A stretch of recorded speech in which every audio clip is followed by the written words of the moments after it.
All right, welcome to The Explainer. Today, we're going to dive into a pretty challenging philosophical take on the baby boomer generation.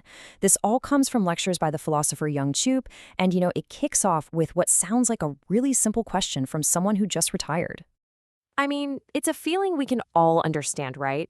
Someone's worked their whole life in public service, and now they're ready for that well-earned break. Totally makes sense.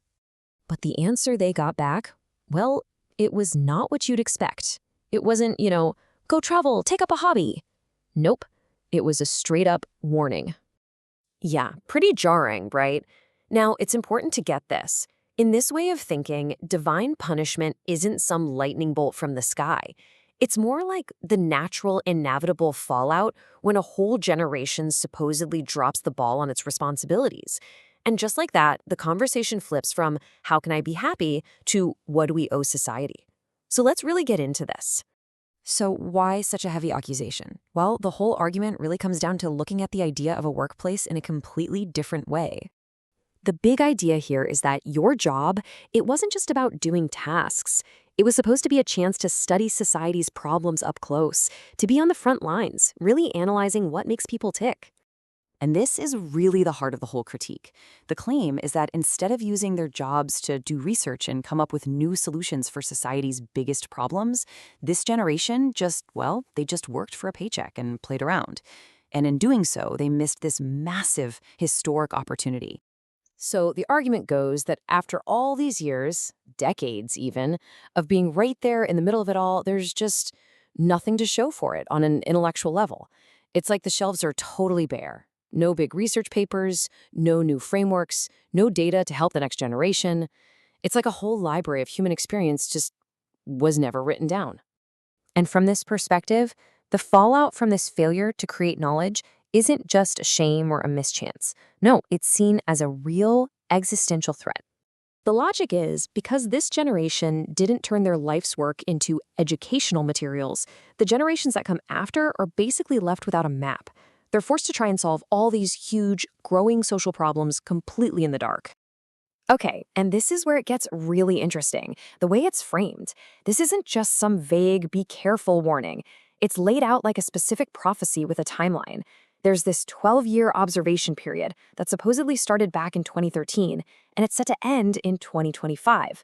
That's when, as he puts it, the whip will fall. It makes this abstract idea feel very, very real and very close. Okay, so this brings us to what might be the most mind-bending part of the whole argument: how it completely redefines what a welfare recipient even is.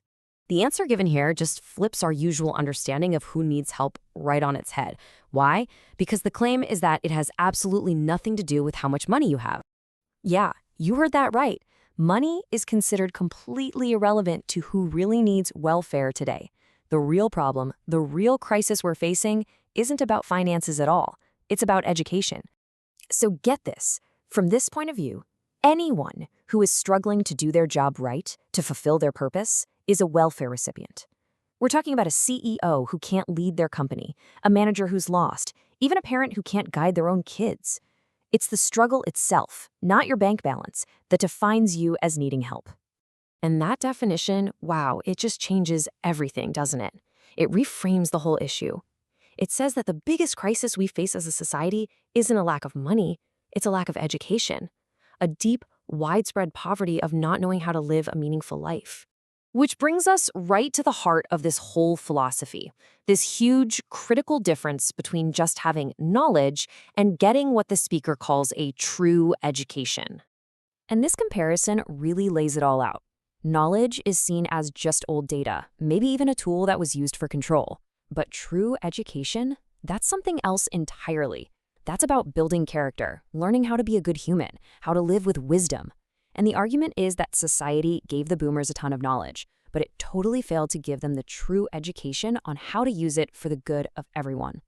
So in this framework, if you're an educated person, an intellectual, your job is never to be just a laborer. And he uses this really strong term, modern-day slave, for anyone who's just doing a task for a paycheck without thinking about the bigger picture. No, your real role, your duty, is to be a researcher for all of humanity. You're supposed to be constantly digging for answers to our toughest problems. So, in the end, this whole critique leaves us with a really provocative question. And it's not just for one generation, it's for all of us. It makes you stop and think, what are we really doing? It challenges us to look beyond just our jobs and ask, what are we learning? What are we creating for the people who will come after us? Are we just clocking in and out, or are we actually building the intellectual foundation for the future?